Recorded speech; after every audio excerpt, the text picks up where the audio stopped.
it all comes down to this. And again, you can't go into war without being armed well. Let's go into game 2 with the draft. Todak versus the Valley. And it's now the Valley's turn to be on the play. Todak answering back. There goes the Fanny and the Kaja, while Todak takes out the Eve. So again, I'm not sure where the Farsa was in game 1. Both teams just decided, yeah, no, we're not going to play with a box. Yeah, so looking at Todak's first draft, it's really all about like trying to work together, trying to set a lot of team fights, but the Valentina as well as the Fredrin really kind of denies them of that. So I kind of feel like whatever their first 3 pick is, it's semi-flexible so that your next second 2 picks could potentially answer the problems coming in from the Valley because they picked up the carry first. That's your main win condition, and I kind of feel like they just drafted around the carry, which is correct, but they weren't able to execute it well. Oh, you can see how the Valley's baiting it right now. The question is, do you ban the Joy or do you ban the carry? Because first pick is definitely going to go into the Valley. And that's not even thinking about the Valentina, right? Oh, in the hands of Hoon earlier. Now a lot on the mind of the young rookie from Todak. Because earlier, I bet he felt the pressure again as a high and dry Hayabusa. If you have a game like that, and then you immediately have to go into game 2, fighting for tournament life. Can you imagine? I kind of feel like what we have seen the entire day is a lot of teams, they will fight for neutral objectives together. So having someone like a Hayabusa is very tricky. Either you really show your presence in the lane or not. And it looks like Toda, they opted to ban out the carry and the first pick Joy for the Valley. And here's the thing, if it ain't broke, why fix it? I feel like right now, the fact that Toda gave the Joy over, I think Todak needs to find an answer with the first 2 picks. I'm probably dreaming, I'm probably throwing everything outside there because Todak definitely needs to throw every single item away towards the Valley. I think they can look at the focus. Yeah, no, and when they were considering everything, the Joy just came through, right? Okay. 9 times picked. 55.56% win rate, and again, 46 times banned in 57 games. So 46 plus 9, do the math. That's a huge amount of joys that have been seen in M4. So far, the answer by Todak. Oh, the Valley talked about this last night. There's the Hilda. You're a huge amount of joy. But yes, the Hilda is here. Makasi.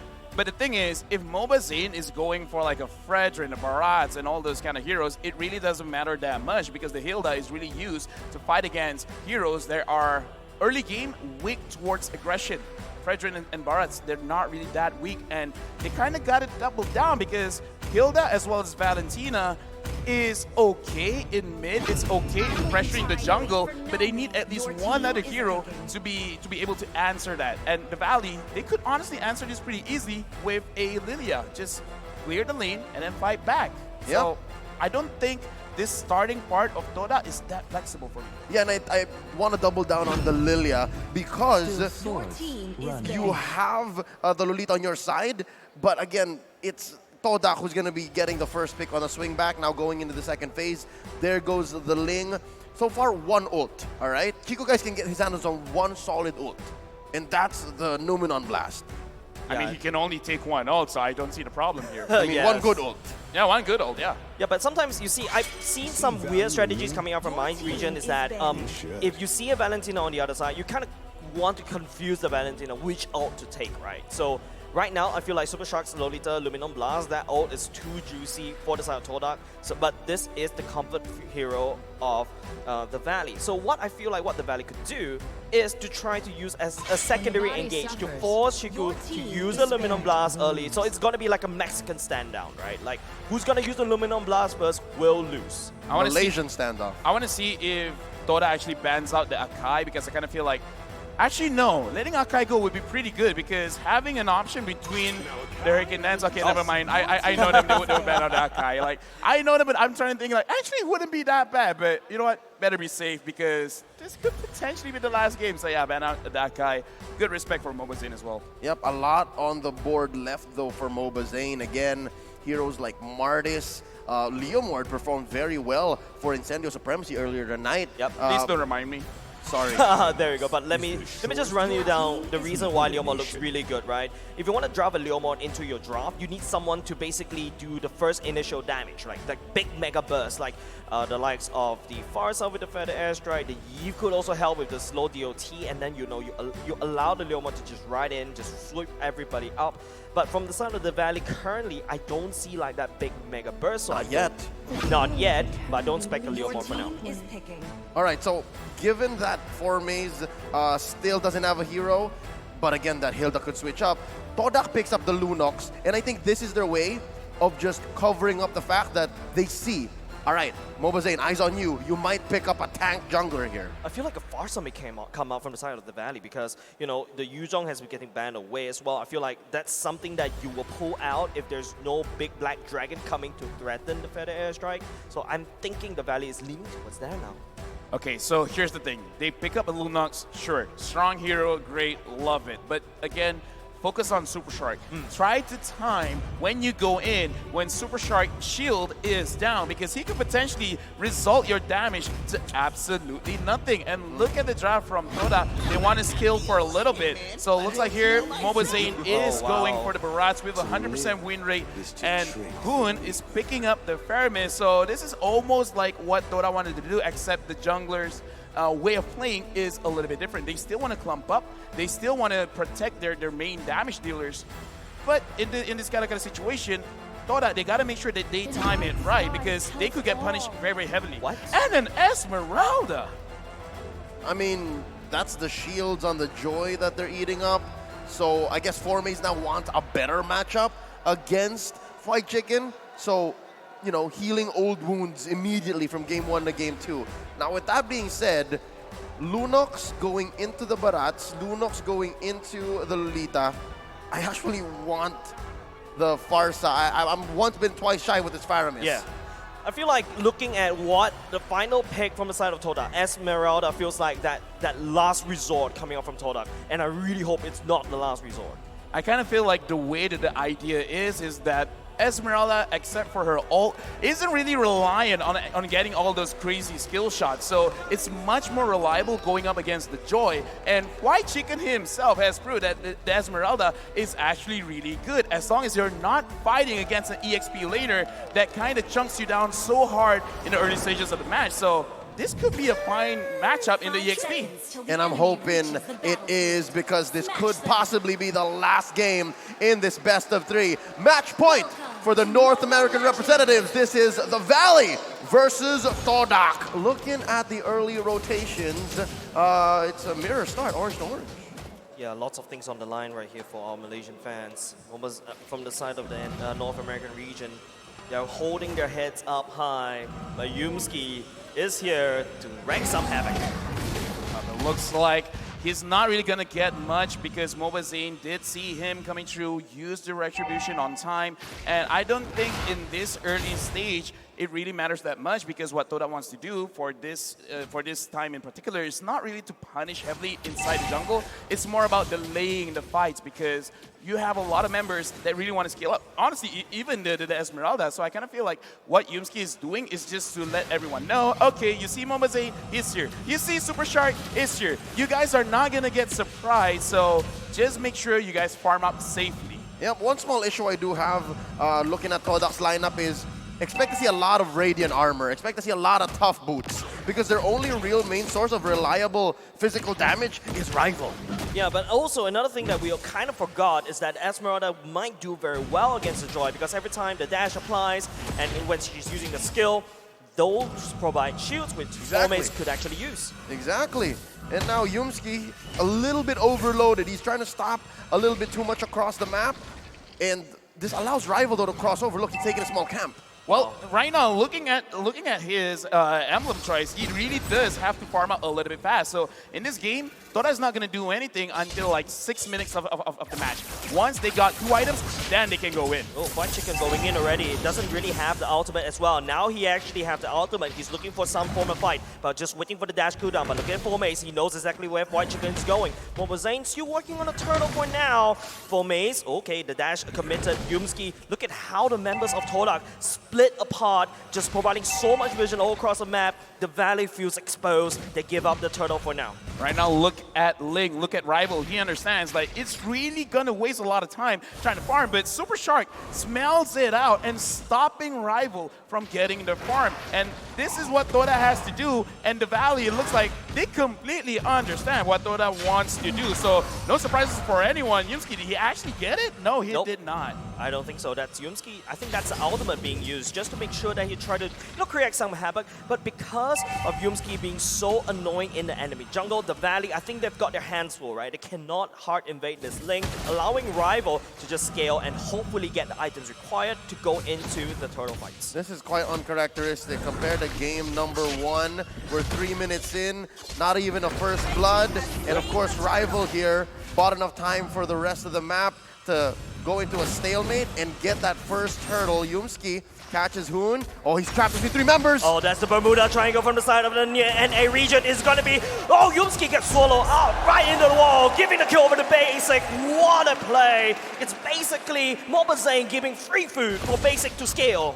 Right now, look at the goal, because yes, a first blood was given over. But if you're a late game scaling composition, if you're not losing more than 2,000 gold, then you're still semi-winning. As long as you don't let the gold disparity to go to 3,000, 4,000, Toda still has a chance. But like you said, Leo, it's very easy to itemize against this kind of play. And Superstar is going for Chico, guys. Luminant charge is already blast out. It's going to be Yumski that cancel the passion. Coming out from Basic will be allowed to shred, giving Momo Zane the kill as well. Chico guys will respawn with the Luminant blast at the same time. It's going to be Rival jumping all the way in, but Momo is coming over the chunk, but the co-author is denying Momo that kill. Momo Zane walks away alive. I guess that's how this Theramis is working. Way to go, Hoon, proving me wrong.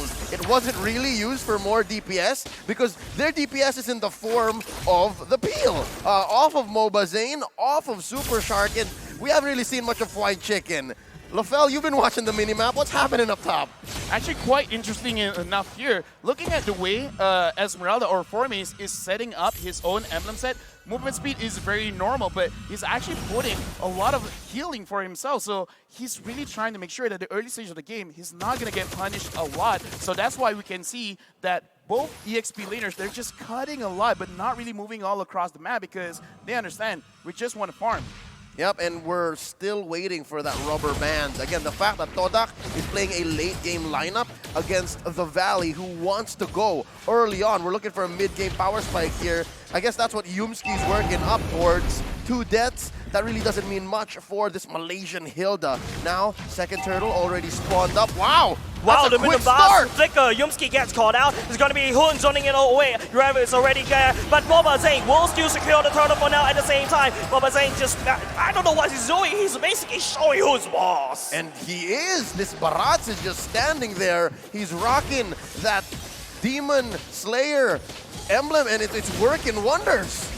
Well, I mean, here's the thing. You got to look at the base stats, and Bharat's base stats is very, very strong, especially if he can get those stacks. Looking at his size, he probably has 16, 17 stacks right now. And in terms of items, Cursed Helmet is just really for the extra HP and extra damage. Oh, look at how the Valley is actually cutting out, just sandwiching, making sure that Yumski, Todak is not very comfortable to be underneath their own turret. That's a lot of damage coming out from Basic. Yumski walks away alive for now. Oh, Rival and Formaze, though, making the most of the Valley's absence. They are going to get the push. Yeah, they're going to get the push and they're going to go run away. I know the mission. I'm not here to kill. I'm here to take down objectives. Well, that is what I talked about in game 1. Don't care about your friends. Fight. Oh, Luminous blast going on. Chico guys will be dragged all the way by Hoon. Basic coming out, shredding Chico guys all the way to the ground at the same time. White Chicken, look at him. He's all the way in the back line. Momo can't do anything at all. The bench is going in and Hoon will try, but Momo flickers back to safety. 3 members from the side of Todak has already fallen. The Valley just pushing that kill switch. Formaze. Formaze, there's 4 members there! I don't think that Formaze can do anything there. The Valley shreds the Esmeralda.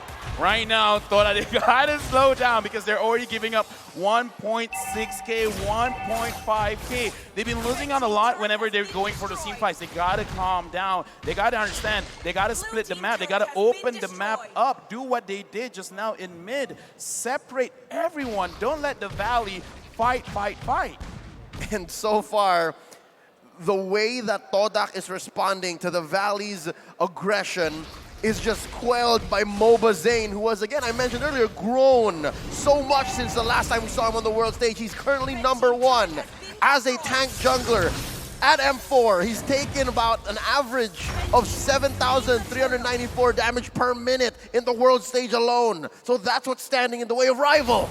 Rival, man, he's gonna have a lot of problems. Yes, that is the turtle taken by Todak. That's just more for like some form of, you know, consolation, try to equalize the score. Look at how the Valley is playing right now. They're trying to use Basic as a sniper to snipe down this turret. This turret will definitely fall in the hands of the Valley for now. But looking at Super Shilmsky, opening it up, looking for the play right there. Both these two teams, they don't really want to commit. A lot of this is free currently for the Valley. They are ahead. They're able to check bushes so much easier.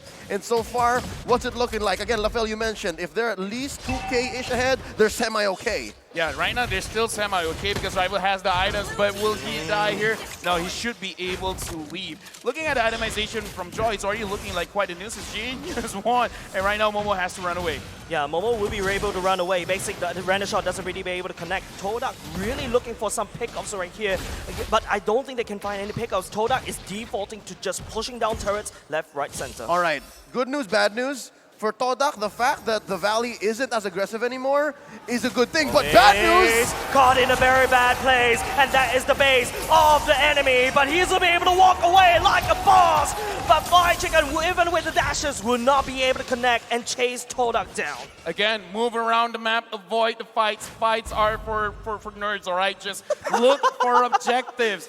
Understand your win condition because look at this, the way that they're moving around the map. Right now the goal is 600 from 1.6, so 1,000 gold lead, well not lead, but they got to recover back based on that. Guys, again, wait for the items, then fight. Don't fight yet. Lafel, don't be a nerd. It's crazy how Todak's handling this, right? 0 kills on the board, equalizing in terms of the goal, but they're trying to pick up a lot of fight on the enemy side of the map because, you know, 4 mace on the Esmeralda has been cutting the way, putting a lot of pressure. The Valley can't even look and fight, but Momo, oh no, he got stunned now. The Brilliance will not be able to palm, and the Valley cracks open the mid lane.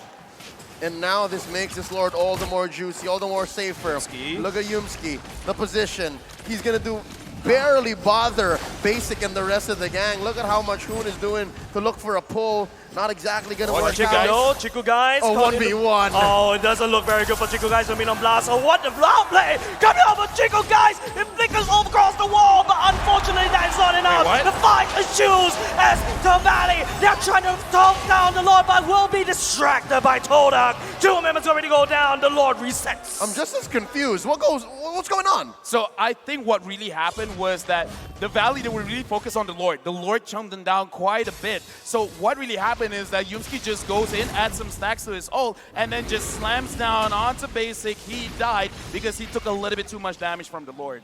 Stay down, Peter. Stay down. But with that being said, 10 minutes in, I'm guessing maybe this is where we start seeing Todak pick up on their stride because all this chaos across the map, this is where Yumski just relishes. This is where Rival wants to find those amazing catches. And now the angle. Lord at less than half health. Look at this bush. It's so juicy. It's so juicy, but speaking about juicy, Basic picks up Yumski. It is going to be Todak, unable to buy some time, but the Lord resets once again. The concealed play going in, just wave clearing. The Valley playing this macro game. And the play of Tom and Jerry. It's a fight. Chico guys will fall in the hands of Hoon. This is the American Ube. They're not letting go. They know that they control the river. They know that they have priority over everything that they set their eyes on. And even 4 mace is gonna get it. And down bottom, I think Rival can force this, but oh no, he's in trouble. He will be able to walk away. Rival does have the retribution, but will not be able to commit because Super Shark could land on the stun very easily. This is free. Lafel, what's the response from Todak? Right now, I'm just flabbergasted with the damage, but why should the guts down? Yumski secures the kill.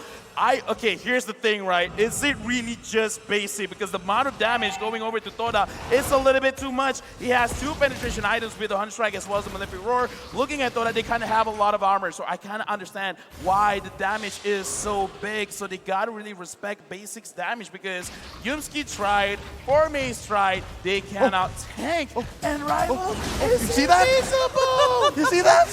That's really unfortunate, Mobazane guys. didn't. He didn't. Mobazane didn't. We did. But again, this allows Todak to find these angles to make the most of the time they have. Good news, bad news, good news. This is just a level 1 Lord. And I think they are going to go ahead and defend clearly.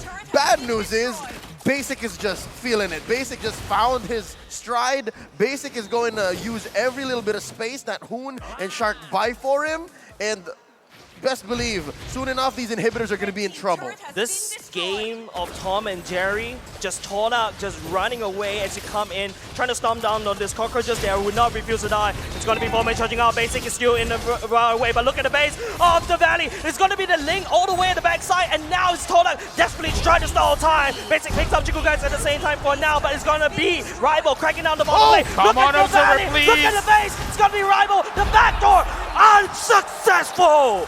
And the clapback is going to be all the worse because there's 3 members of the Valley knocking in Todak's door. And there's only 2 defenders. There's only 2 defenders left, but what can Rival and Yumski do? It's going to be a super thick stack on the side of the Valley. There's everybody on this car, and they're looking to end it. 7 seconds, they just need to buy a blade one more time. Rival goes into the temple to blade at the same time, but will not be able to do anything to stall it down. No waves. LaFell, can they still do this? They can still do this because, again, Chiku guys as well as Momo has recovered. If only they were able to survive, it would have done well. So now, Toda, they gotta look at how the Valley is actually approaching the fights. You gotta find a way to not get caught, because if you don't get caught, you're not taking damage. If you're not taking damage, you have hope. And the hope here is that Todak is looking at a huge gold lead, right? 4K, but the map is on their side. It's easier for them to split push, and they force the Valley to basically have this permanent bit of damage, a gaping wound in the bottom lane, and that's all thanks to Rival. I really like what Todak's doing here, right? They've literally given a run on site to any single member from the side of the Valley. Do not engage, just run away, just be as annoying as possible, and we buy time for Rival to slowly take turrets one by one.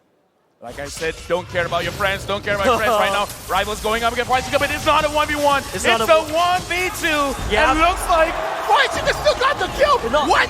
Yeah, it's just crazy, right? The amount of time that White Chicken was able to buy at the bottom lane, and now it's going to be the Valley. It's a 4v4 at the pit right now. It's going to be a 4v3, mind you. And look at Toda. They're super greedy. They're doing so many things at the right time, but unfortunately, it is going to be Hoon that will be lost. But no! Toda! They stole the Lord! Where'd the damage come from? Here's the thing, I don't care. He got it great. So, again, this is what I recommended in the first series. Forget about your friends. Friends are for nerds. Just look for something else all across the map. Objectives, the name of the game. What game? Mobile Legends Bang Bang. So friends and fighting are for nerds. Exactly. And forget those things if you want to win, and that's what Todak is doing. They've shrank the gold lead. They have a Luminous Lord marching on their side to the bottom lane. That lane that Rival just permanently put a dent in, that the Valley has to potentially protect all this time. And now look, Purple gonna get stolen here by Rival. Mobazane forced to respond, and suddenly the map is red. Yeah, it's so crazy how Toda was able to make a bad situation good. They found that small little chink in the armor. They pushed in every single might. They break through the impenetrable fortress of the Valley, and it's slowly getting shattered. The Luminous Lord was being able to defend by the Valley. Todak right now taking turrets one by one. That damage? Not cool. Not cool. That was quite a lot. You felt it. I felt it. We're sitting here. I feel like I have a hole in my blazer. That's what that was. Yes, that's what it is. So again, Basic, they're looking for an answer to this Beatrix. And Rival, maybe that's their one choice, right? Rival, Yumski, Formaze has already so much on his plate. He's dealing with White Chicken. I mean, 3 or 4 members of Toda are dealing with White Chicken, and now Rival making a play for top. Can he repeat what he did down bottom? Can he replicate the results? I mean, looking at this, a concealed play is going to happen, but will they find anyone from Toda? They see Yumski. Will they do anything about it? Formace is there. Right now, looking at Toda, they're trying to pull the Valley all over the map. Like, hey, come chase me. Hey, come chase me. Yeah, the Malaysian roamer says, make my day, come on down. But again, that's one big resource that the Valley have wasted, and Toda can take advantage of that. Yeah, by the way, I know you won't be able to have that, perspective that you can only see what the Valley sees, but based on my estimation, the Valley has no information at all where Todak is. Whereas Todak, because the Valley is moving as a pack, but they will not be able to find Todak. And I think that's one strength Todak has over them. Once this gold lead shrinks, once the map once again swings either red or blue, Todak can take advantage of that. Rival can make a play, can commit to a certain lane, and again, force an inhibitor push, force permanent damage towards the Valley's resources. We're about 15 seconds away from this Lord, and look at how clumped up the Valley is. Dude, one catch. The Valley just needs one catch, and it's GG game over for Toda. They don't know this, but Hoon and Super Shark are so close to Yumski and Chiku, guys. Yeah, it's just a play of vision right now. Something to take note, very interesting. White Chicken actually swapped to the Rapid Boots. He needs to go around the map from one lane to another very quickly because Todak is just creating so much invisible map pressure all across the board. This is a very beautiful game. Not just that, I'm guessing the Rapid Boots could also be in efforts to pin people down, right? You have that passive that slows you down once you get hit by the carrier, and in this case, White Chicken. 2-2-3 doesn't tell the whole story. He's been holding down Todak, keeping them where they need to be for the past 18 minutes. And that's what makes this Lord so perilous, so difficult, already at about half its health. Right now, it's going to be a base trade, ladies and gentlemen. Todak is actually going to try to take away the base for now. But look at the Valley. They're actually panicking, but no! Bombazine will be able to take down the Lord for now. It's going to be Chikugai, Yumski, and Formace on the job right here. They're trying to delay, but look at White Chicken defending against two. But now it's going to be Todak trying to slow down the defense of the Valley. But now Chikugai looking to run away. Mobazane a little bit too far, as look at how separated Todak is. White Chicken is the base guardian of the Valley. If he died right there, Todak could have won. Because look at this, Rival as well as Momo cannot deal with White Chicken. Oh no, Rival, he's in a bit of trouble. He has to run away. White Chicken on the other hand, he's having a lot of joy right there. Momo going in, but look at White Chicken, he's still at max health. But now the fight has been done on the side of Todak right now. Basic, the Renner shot doesn't connect, but then Todak has to defend the Lord. Right now, looking at the Valley, the Lord is there. The minions are there. They're clumping up. Toda, they have not won a team fight. If they gotta win, this is the moment. This is the moment. The Lord is already chunk down one quarter right now. It's going to be the Valley trying to look for some play for now. The Tempest of Place already used, and that's a big effort spot. If you're passion, oh no, it's going to be Swarm and then Swallow. It's going to be Formace. Spin right in the board. Chikugai goes in with the counter. Will not be able to survive. Help with the base of the damage coming in from Valley. It's a little bit too much, but there is no minutes. It's up to this one wave, and Toda desperately needs to clear this. Mortality popped onto Yumski. They're taking care of the minions. Rival doing his best. There's the ult on Momo. It is going to be Toda fighting for survival in the lower brackets. The Valley, they're crashing on the core. As ladies and gentlemen, the Valley survives. And through their survival, one must fall. Our heart goes out to the M Series all-timers. The last Malaysian team takes their bow here at M4. GG well played to Todak, but tonight, only one team stands tall in this best of three, and that's the Valley. We lost two Malaysian teams. I've lost a friend. I'm just gonna say this for the record. I already called it. I already said it. No action has been done. Numbers don't lie. But good game, well played. The Valley will continue. In M3, they made all the way to make NA the number 3 region in Mobile Legends. Can they do it again or even further? Just to put into perspective what the Valley has done here, in the past few years, I remember at least M2 and M3, Todak had at least a 4th or 5th place berth, all right? I think the highest that Todak finished was in 3rd. And tonight, the Valley, this team walking down the aisles, all smiles, they're responsible. It's because of them. the rising stars from the West. It's really crazy, ladies and gentlemen, but we will be going over to the analyst very soon. Ladies and gentlemen, we need a quick breakdown. Respect all around between these two teams. The Valley getting a sweep here. Whew. I don't know what they ate for breakfast, but breakfast champions, as they're call it over there, with the Wheaties. But again, what a series, and I really do feel like they just stepped up here. Yeah. So many good stuff that we saw from Todak this game. It started really badly for them though, but they found an opening, and I think that they were so all in on the split push kind of strategy, the Todak Langar mindset, and you would argue that they could have taken it.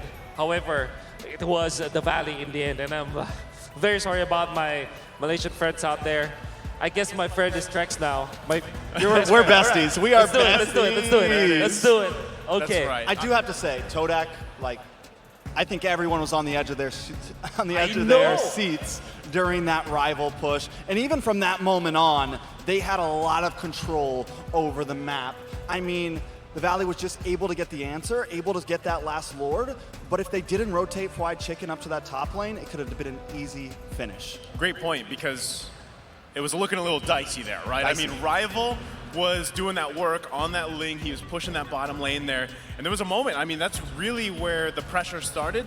And you saw, right, Fried Chicken had to react and adjust to that. And he did it perfectly with the Joy there. And just things really worked well for them. It fell into place for the team.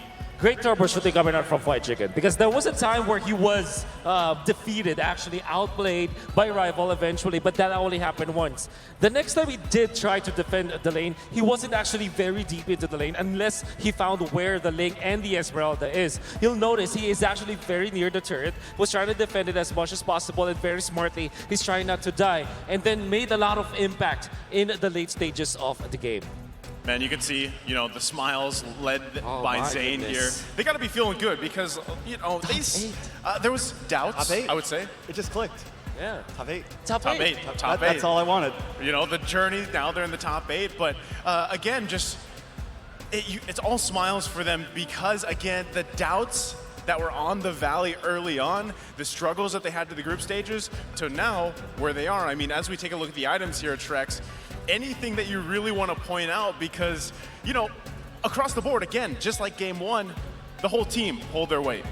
I think something that I want to focus in on is Fried Chicken a little bit here, right? He definitely stepped up his game. Even in all theoretics, right? Like, the Joy shouldn't do that great against the Esmeralda, losing the shield, but he does pick up a little bit of magic defense, but overall goes into the physical and just enough damage to still have some impact into the game.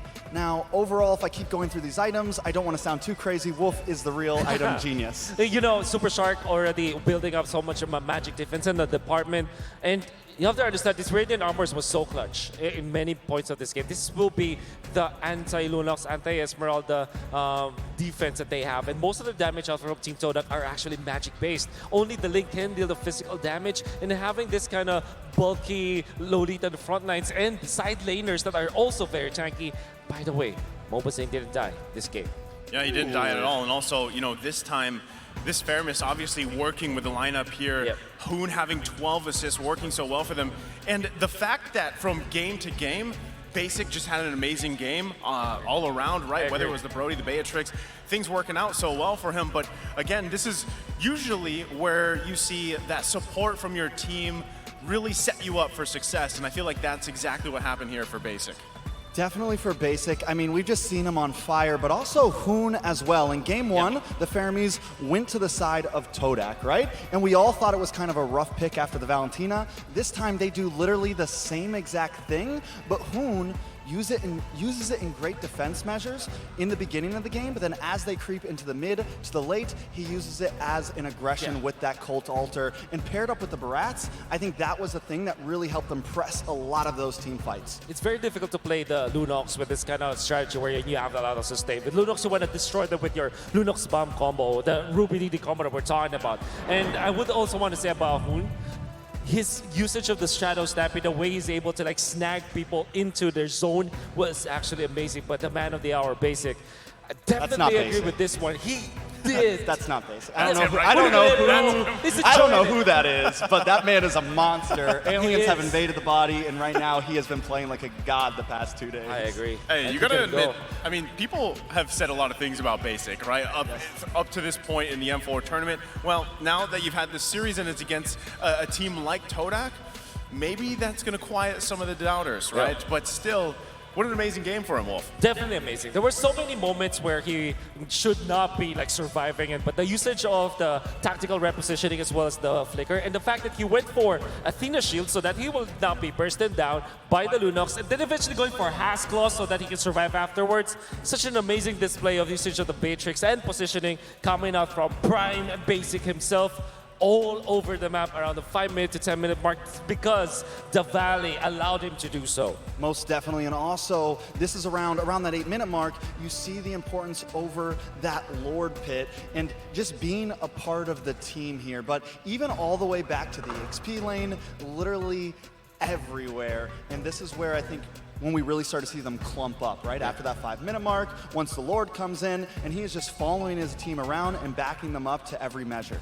Yeah, and I mean, given this whole situation and the way this game went here, we're going to be taking a look at the highlights for this game. And honestly, the entire team, again, is a highlight for them. Specifically, too, the fact that, well, here we go. Now the highlights. Thank you, I am a highlight. So, again, just all around the board, the Valley really performing here. There were a couple moments, I feel like, early game where Todak really was in this, right? They had a lot of moments here, and Rival even doing work, right? This is, by the way, the previous game. Yeah, game number 1. But still, it's pretty much the same story here, Wolf. Anything you really want to point out based off the previous games? Right, so the positioning is there. We already talked about it. Basic was in the zone when it comes to his positioning. This time, his usage of the ultimate of the sniper. That is one of the many times that he'll be able to hit his mark. Look at the timing coming up from Basic. He waited for the right moment when he knows that there's no longer a threat when Rival's already down the ground, and of course, when Momo is not, as well as Forbase is not there. No threat at all. The timing is there. This is the only time where he is going to go down, and afterwards, you're going to see his positioning and his timing going to be much better than the opposing gold laner of Todak. I feel like he's learned when he needs to become aggressive. Exactly. One of the downfalls he had before is he would, in even the laning stage, he'd get a little too aggressive, try to 1v1 everyone, but now he knows he relies on his team to hold down the front side, and as you just said, it comes in at perfect timing. From game 1 to game 2 has definitely just been on fire.